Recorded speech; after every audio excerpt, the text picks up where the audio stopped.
Let's step back a little, take a look inside our true self, get comfortable in the uncomfortable, and let's embrace our reality. Life is tough, but so are you. Welcome to the Choose Your Attitude podcast with Nicholas Strand. Join Nick, author of Loving Someone Who's Dying, as he shares his experiences of life loss to life on the road as a traveling roadie. He and his guests will get into real topics while encouraging you to let go of the past, lift up the present, and fiercely build your better tomorrow. Let's get through this together. Now, here's your host, Nick Strand. Hey, welcome to the Choose Your Attitude podcast, where we discuss real life stuff, learn to master the only aspects we can control in life, and use it as a tool to make today the best day of your life. Every morning we wake up with a choice to make. What attitude are you going to create your life with today? We chat with people of all walks of life, people sharing their own stories and tips of some of life's most difficult journey. There is no proper way to do this correctly, besides talking about it and walking through the process, no matter how difficult it may be. So let's train the elephant in the room together, but first, a word from our sponsors. Are you looking for some much needed motivation? Maybe a new way to feel inspired? We know that life is tough, but so are you. Finding that perfect shirt you've been dreaming of is a tough journey, but we have you covered. That's why we are here with Choose Your Attitude apparel. Wear it with confidence and remind yourself you're choosing a way to success.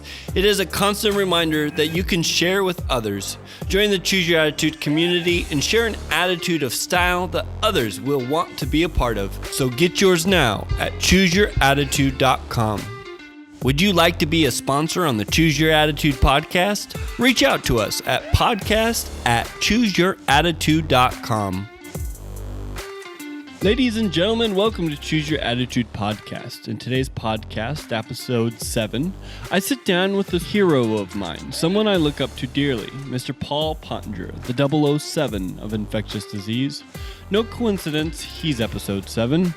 Dr. Paul Pottinger is the director of Infectious Disease at UW Medical Center and was Brianna's voice of reason, interpreter to the ever-almighty invisible superbug abscessus. He was our sense of control in the uncontrollable battle, the lifeline, if you will. What sets him aside from the others outside of his amazing bedside manner was his way with words, his deep thought and understanding for how his patients feel. Brianna struggled to find doctors that could find a rational middle ground between the science and the mental state of their patients. But Dr. Pottinger became Brianna's hero, as near the end, it took little effort for the two to come up with a game plan, as they both cohesively worked so well together as they teamed up to one-up the superbug. Many times in the clinic, we would take a minute to do a quick roundtable of catching up with our lives. Paul's an avid climber, many times making trips around the world to climb to the highest peak, something that seemed to come so natural. He would share these stories. One that comes to mind, after many weeks of preparation to climb Mount Everest 2015, I remember he set off to successfully conquer his personal drive to overcome the climb of Mount Everest. However, like a mom sending their kid off to school for a patient, it was always a bit of feeling uneasy as you pray he gets back safe. In 2015, as he's camping overnight at one of the camps on the trek up Everest, was the 2015 earthquake that caused the huge avalanche on Everest. He somehow was in the camp just prior to the one that was completely wiped out. Going through that, coming back home safely, we continued on with the battle, lucky to have him back. He made it back in 2016 to finish his climb. As 2017 began, it was when Brianna's health began to decline and he became our lifeline once more. Reaching out to him a couple of times as a voice of reason between Brianna's strong will to live and the reality of what was happening. After Brianna passed, he spoke at Brianna's celebration, a climb up Mount Elbrus in Russia, the highest mountain in Europe. He wrote about his climb, sharing how Brianna left a lasting impression in his heart.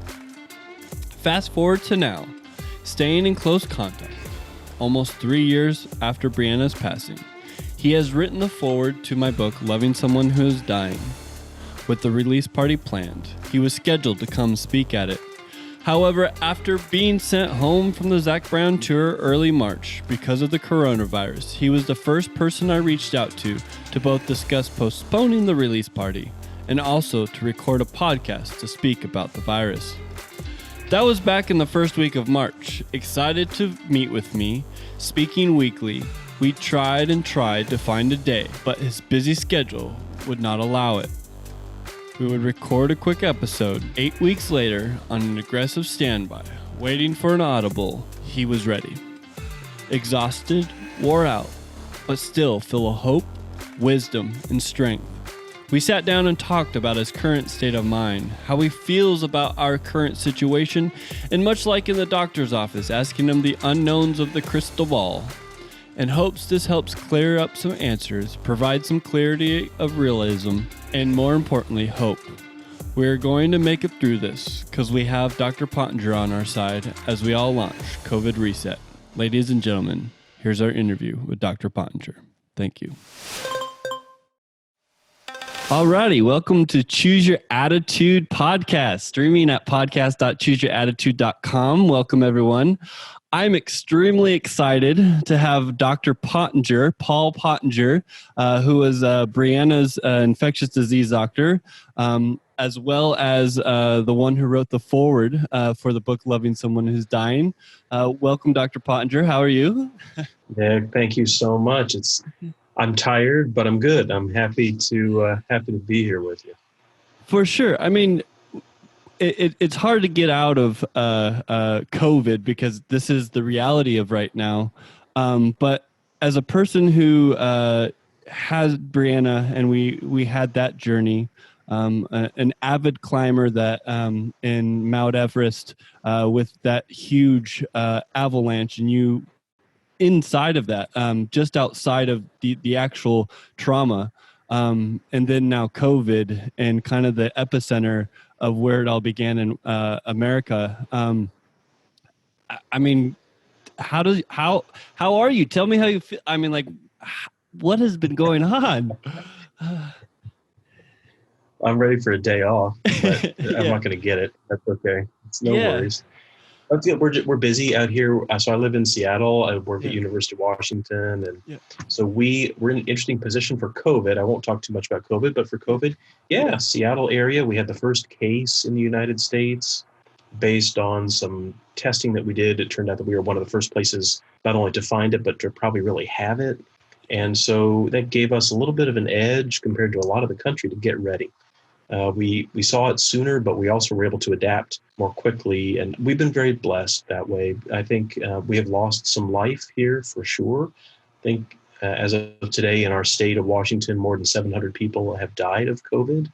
We have more than 12,000 cases. But, when I look at our friends back east, New York City in particular, I'm actually from New York before, they haven't had 12,000 cases. They've had more than 12,000 deaths due to this infection. So for us, right now we're feeling pretty good about our response and how we've been able to handle it.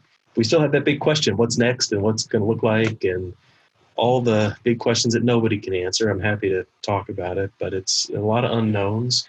One of the things about infectious disease, it's never boring, and this is one of those times. So in a way, I'm lucky to get to help out in some small fashion. So in your mind, I guess right now is that scientific mind, you're able to kind of challenge and not that this is what you kind of strive for. You strive more to heal and create and find solution. But it's one of those things that you are, especially with Brianna, a hero in this. But are you finding things that have made you as a person kind of grow and at the same time, in relation from the Brianna to, the amazing Everest avalanche to here, like kind of those connections of, those traumas. I appreciate that a lot. I think it's a good question. And how do we connect the things in our lives that are difficult? That's what I would say. COVID is difficult. I think climbing Mount Everest, that's difficult. Taking care of Bree, that was difficult, and losing her was extraordinarily difficult. So to me, the things that ties them together, what do I learn? It's just that amazing renewal that I get when I get to interact with people like you and everybody else who's involved in each of these challenging situations. That you're not alone. To me, it's that the only thing that makes me nervous, scared really, is the idea that I might be alone in a tough time.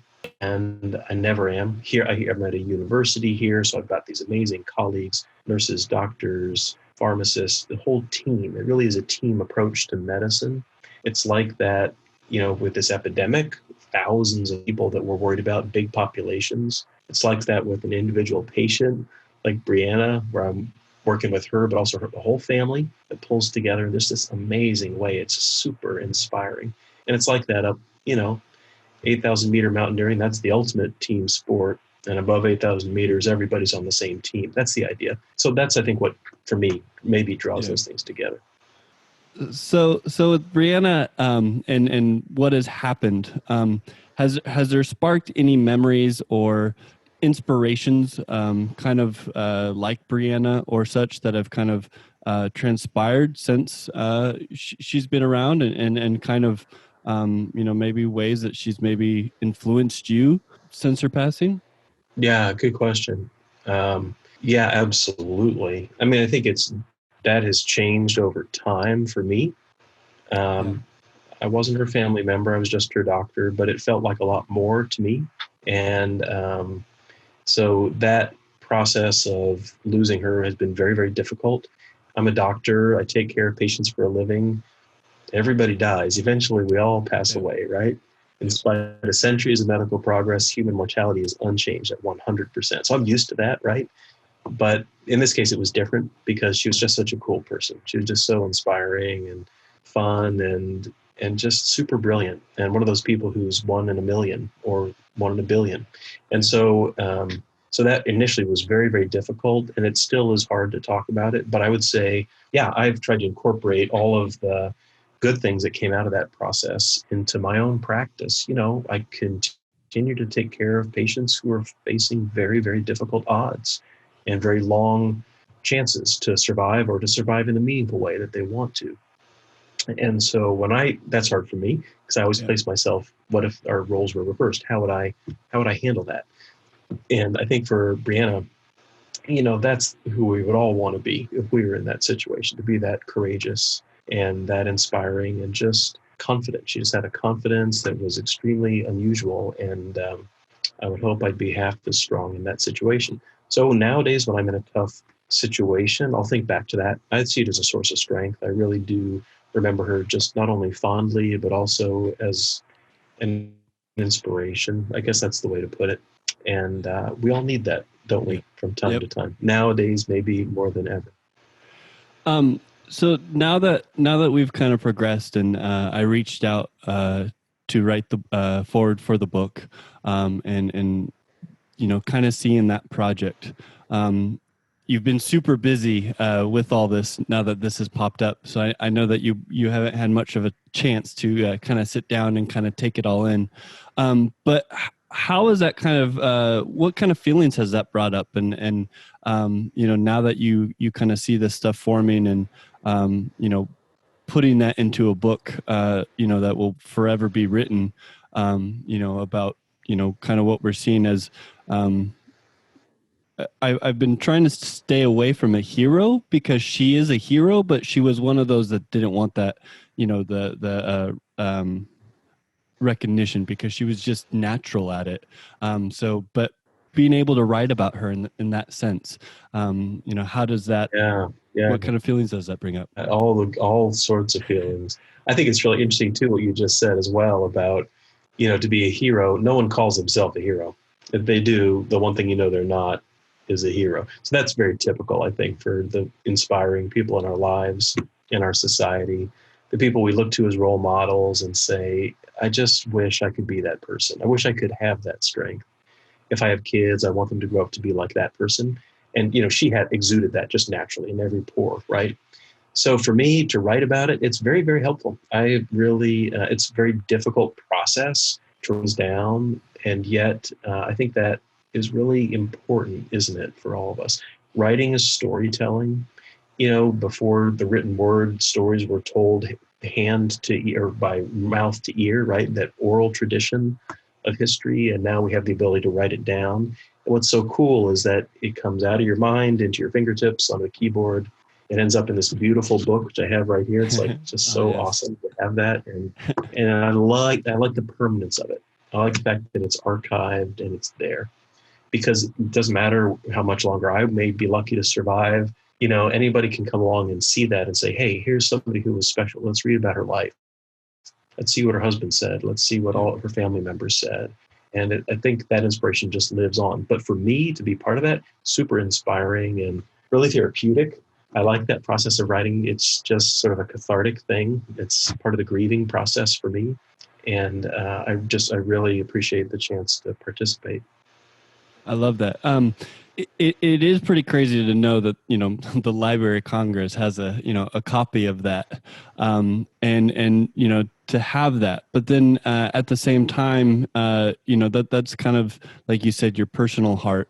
But now to be kind of in the middle of, kind of what's happening and higher up. I know that I saw a couple of USA Today articles that actually interviewed you. And asked you some questions and such. But for me, you are a kind of a hero of that sense to me. With the way you've handled things and the way you just as a doctor overcome the challenges and such to help us address, like you said, the unchangeable, the fact that we're all going to head there, but you do what you can to help us to be better. And that was what was amazing with Brianna. How has that kind of, in the struggle and such, have you seen a lot of growth in yourself from what's happening, and what have you kind of taken out of what's happening right now, from yourself? Yeah, good question. It's a great question. There's not a lot of time for self-reflection. I mean, it's really interesting for me to think about that. I happen to be an infectious disease doctor, so right now we're in the middle of a big epidemic, and my job is to help protect the health and safety of everybody who works here. So that is what we call infection control, infection prevention, and so I've never worked so hard in my life. Most people, I think, in the United States are doing this social distancing thing. I think they're furloughed from work. I think they're bored. And just that dichotomy, my family's home. I have two kids. One's in college, one's in high school. They're both studying, but it's online. It's kind of like this on Zoom. And so for them, life has really slowed down. I'm super lucky to be married to an amazing woman, and she's a novelist, and her latest novel came out a day or two ago. So she's busy on that side. And as you know, launching a book, it's a thing. But even so, their life at home is really slow. And so they're looking for things to do. They're not exactly bored, but it's kind of like that. And when I come home, I'm just whipped, tired. And so that's an interesting dichotomy. So I haven't had time to think about what it means. I just need to get through the next day. But I also do have this deep, abiding sense of reserve, that I can do this. I can do this. Somebody asked me just today, when was your last day off?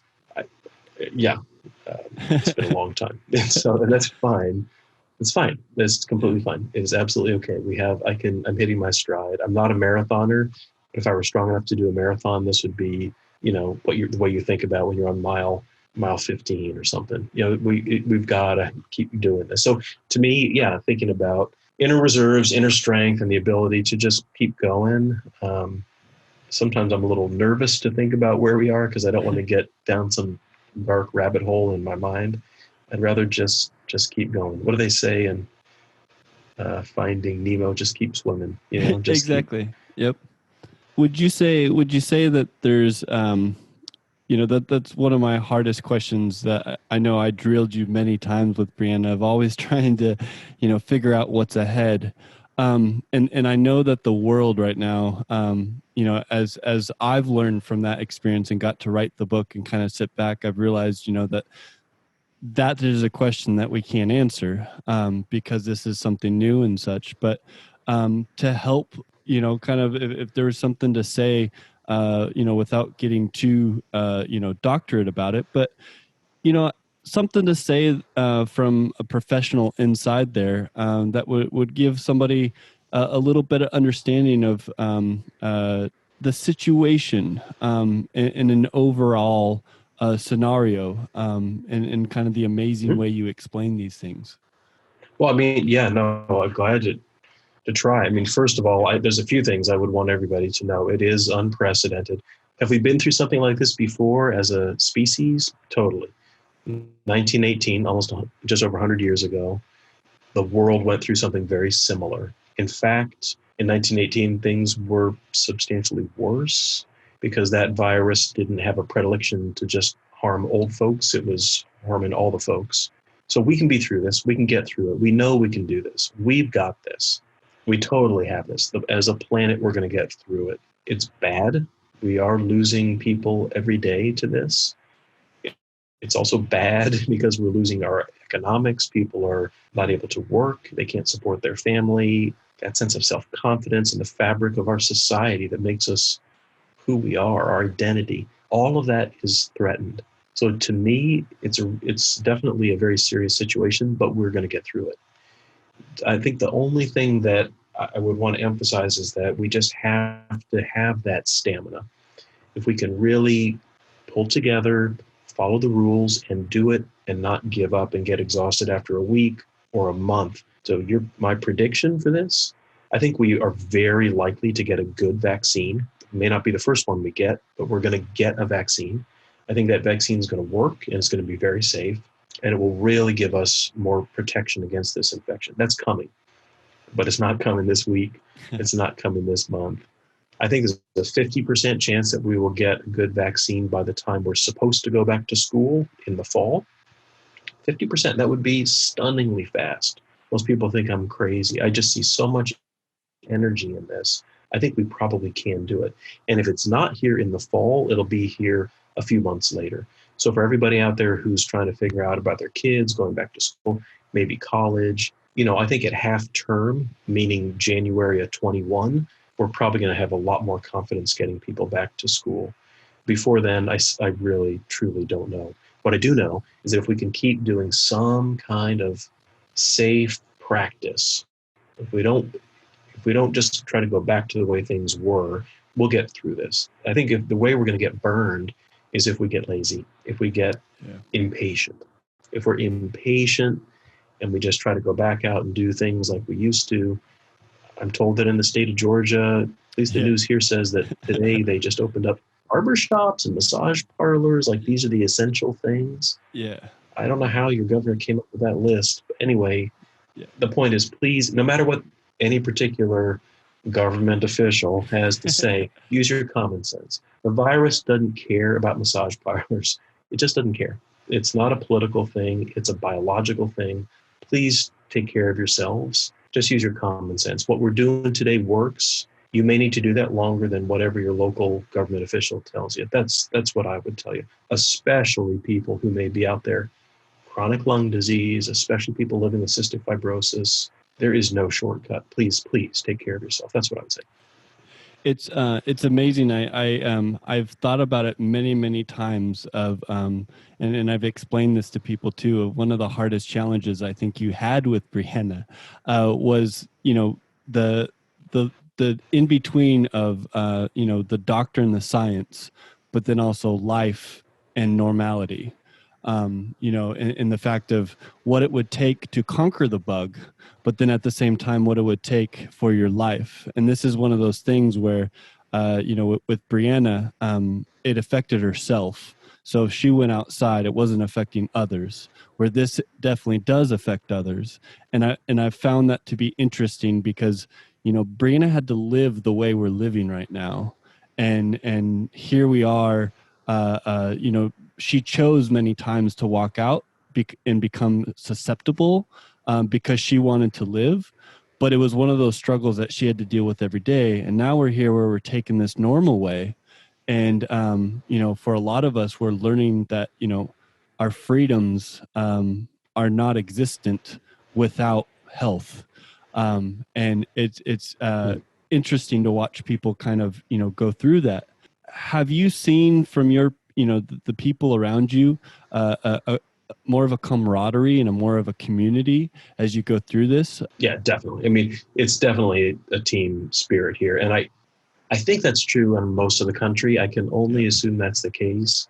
And I would just say, if you're watching the news, which I don't do because I'm too tired, but I've checked the interwebs once in a while. Yeah. You'll see stories about people who are upset, who are advocating for their gun rights or something because of the virus. I can't figure it out. Those are the wingnuts.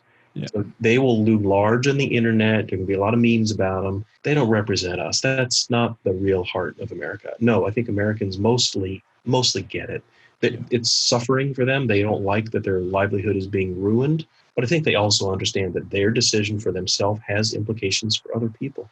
It's a classic thing that, that we're all in this together and we're going to survive as a tribe. We've always been that way. Humans are definitely social creatures, right?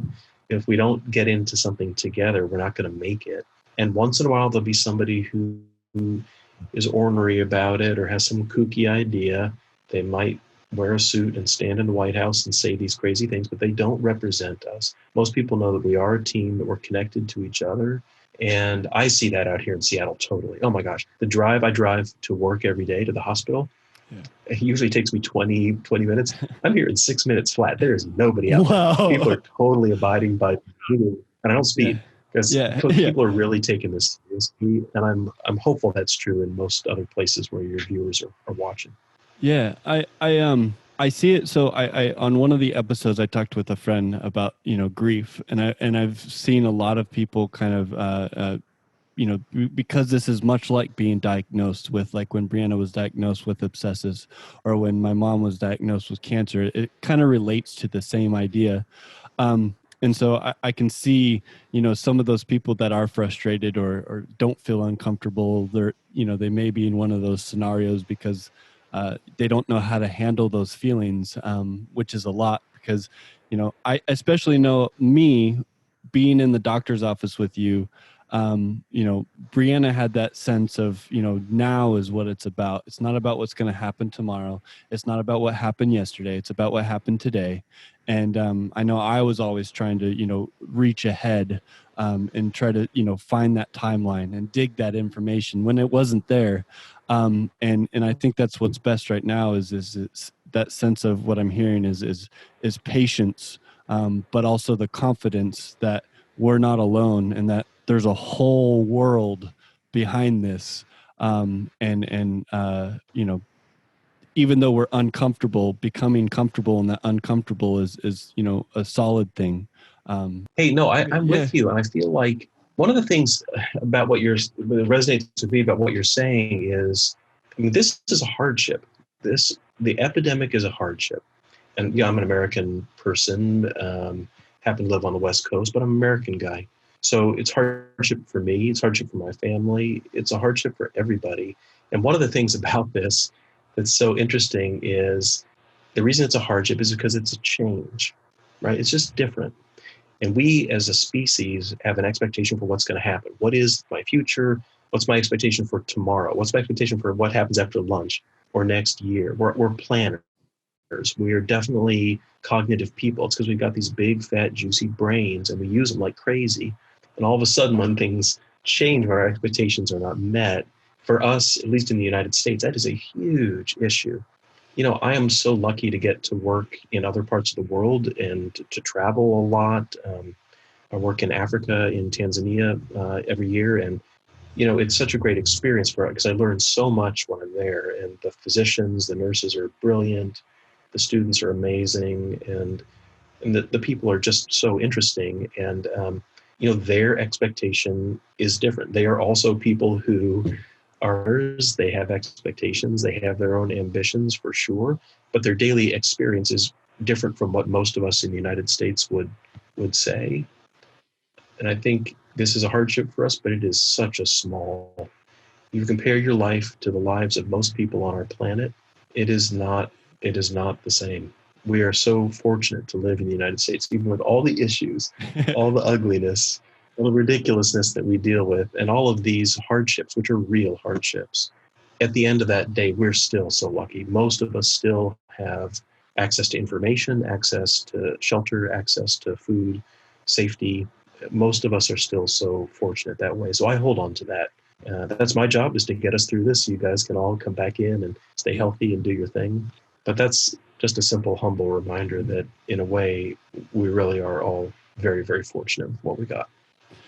At the end of this, do you have any big rock climbs or goals to kind of get yourself away from this? Yeah, I don't know. I haven't been outside in months. I'm Well, so eager to get out. I bet you the mountains are looking great too. Yeah, they look beautiful out my window. Yeah, Earth and I is don't have anything. Yeah, yeah. I was planning this. Yeah, I had a whole bunch of things lined up for this summer. Climbs in the American West. They're all off now, right? So we'll get something together. Doesn't matter how many mountains you climb. There are always exponentially more out there. So I'll never get bored. yeah, Earth is definitely happier right now, and I think we're learning a lot Oh yeah. as we just stop. Um, if I was to ask you, probably the biggest thing that you think we're going to gain from this, like in my head, I keep thinking, you know, especially with Brianna, the obsesses, science is science. So it's always interchanging. And some of these drugs that we get sometimes are meant for one thing, but actually help something else.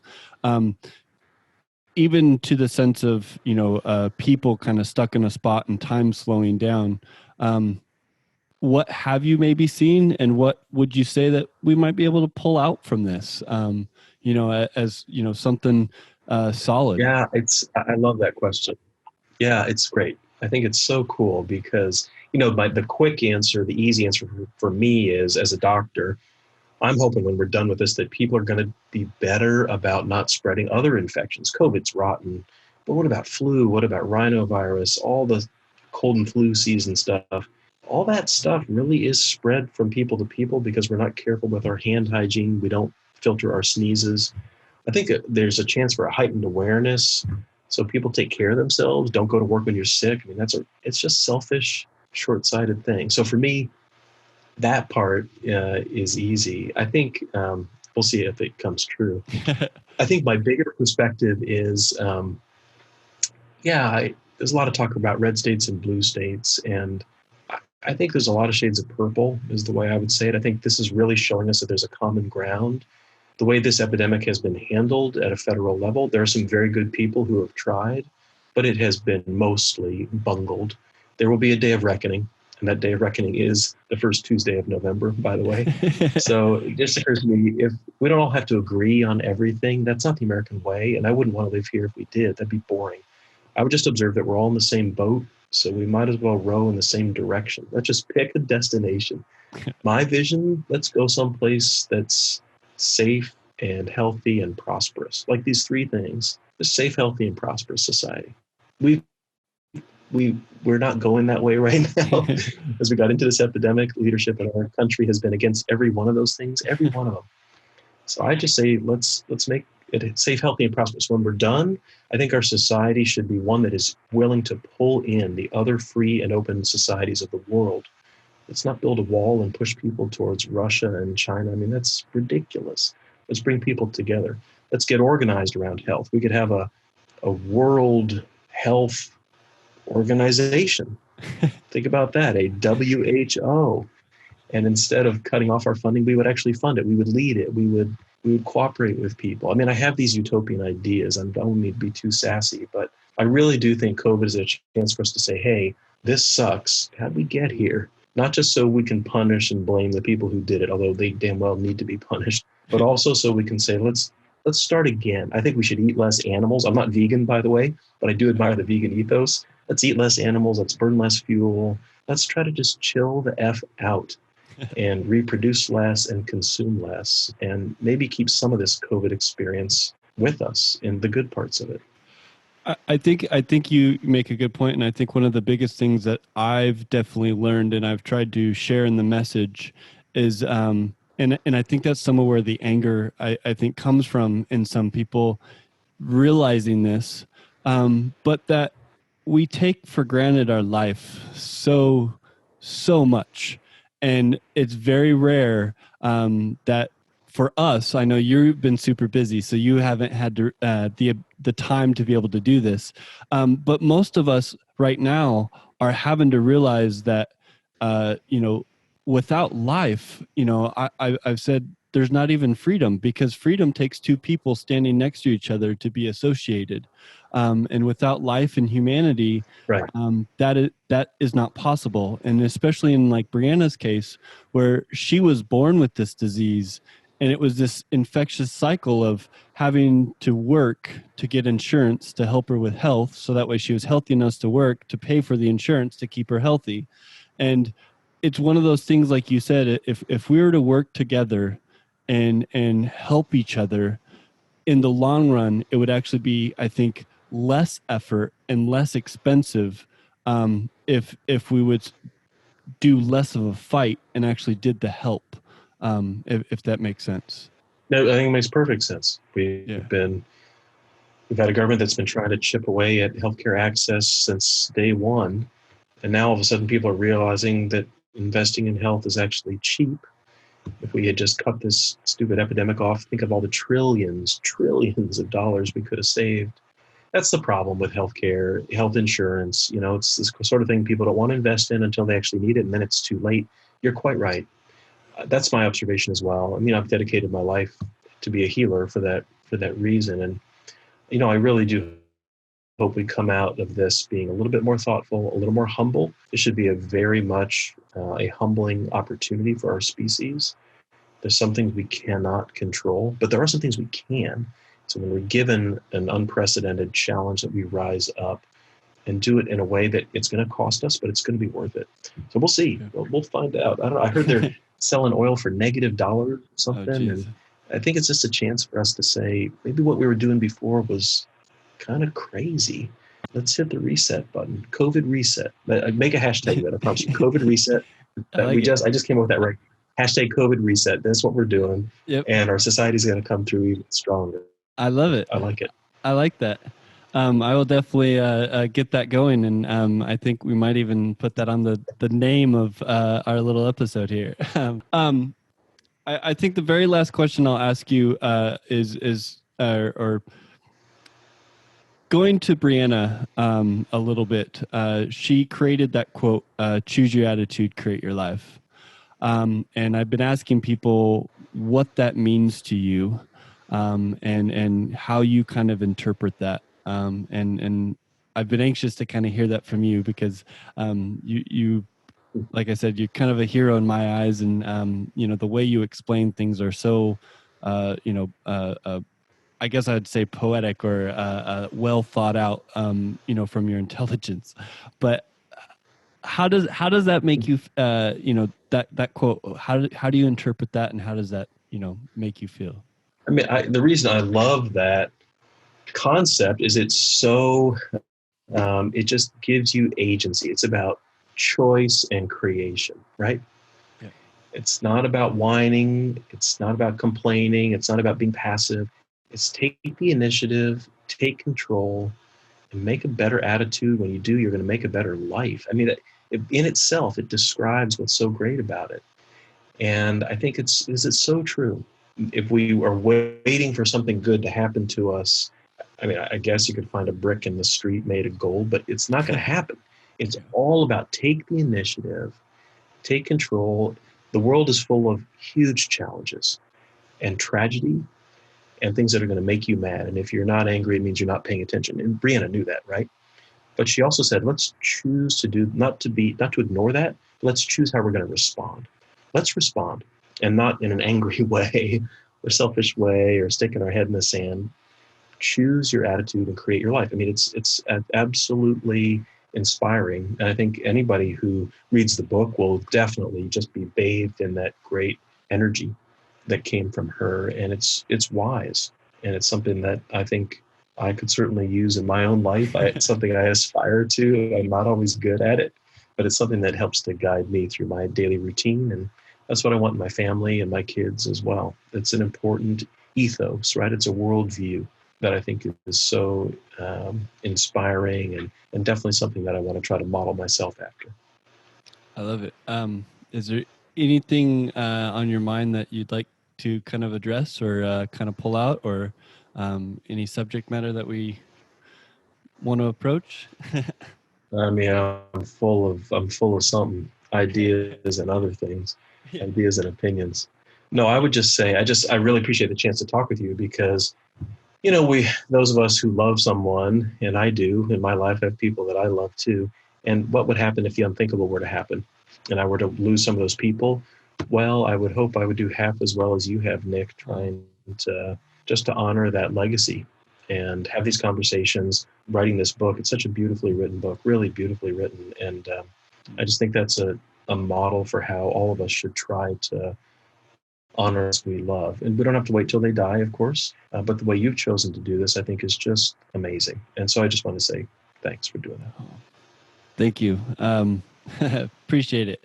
It means the world. I'm trying to pull back the tears and the feelings, but no, thank you for that. And it's my blessing is if I was to say a gift back to me is by doing this and hearing those type of things, it's actually helping me lift myself up. And so it's once again, with this whole community thing, it's a very infectious thing to be able to help and give to the community, and yet at the same time have that energy of me giving be what's actually fueling me to keep going in the absence of Brianna, in the absence of my mom. So thank you for that. And I do gotta say, verbally, thank you for everything you have done for Brianna, for helping me with the book, and hopefully once COVID kind of slows down, we will definitely have the release party, and hopefully have you on again, and get a little bit deeper into Brianna and health and the exciting things that are happening. So I look forward to all that. It all sounds great. I appreciate it. Thanks so much for joining, everybody. Choose Your Attitude podcast. Don't forget to come visit us at chooseyouratitude.com, where you can find more info about the mission, as well as Choose Your Attitude apparel, along with the books Loving Someone Who's Dying and the illustration quotes on the fridge. If you have any questions or ideas for the show, please email us at podcast@chooseyouratitude.com, as we are always excited to hear from you. Don't forget to come follow us on Facebook and Instagram at Choose Attitude Create Life. Thanks for listening. As always, choose your attitude, create your life. Thank you for listening. To reach out to Nick and the Choose Your Attitude community, find us on social media at Choose Attitude Create Life. Share your attitude with the world with merch guaranteed to encourage at ChooseYourAttitude.com. Be sure to share us with friends, family, and colleagues. And while you're at it, leave us an uplifting review. We'd very much appreciate it. Check back for new episodes. Until next time, choose your attitude, create your life.